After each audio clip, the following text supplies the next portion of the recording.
Dans cette école de la ville de Bruxelles, on révise déjà pour les examens. Contrairement aux établissements scolaires qui dépendent de l'enseignement officiel de la Fédération Wallonie-Bruxelles, ici, les examens sont maintenus. Décision qui a été prise en concertation avec les directions d'établissement qui, à l'unanimité, désiraient organiser des examens. On ne peut pas ne pas évaluer à un moment donné les élèves parce que ce serait ne pas leur rendre service que de les laisser passer à l'année suivante avec des retards qui deviennent alors impossibles à compenser.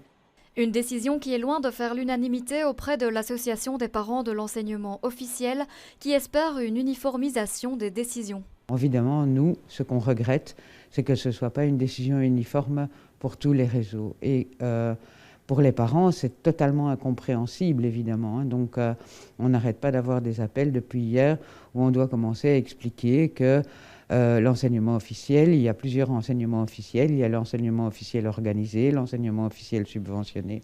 Pourtant, continuer d'évaluer les élèves sans créer de climat anxiogène, c'est possible selon cet expert.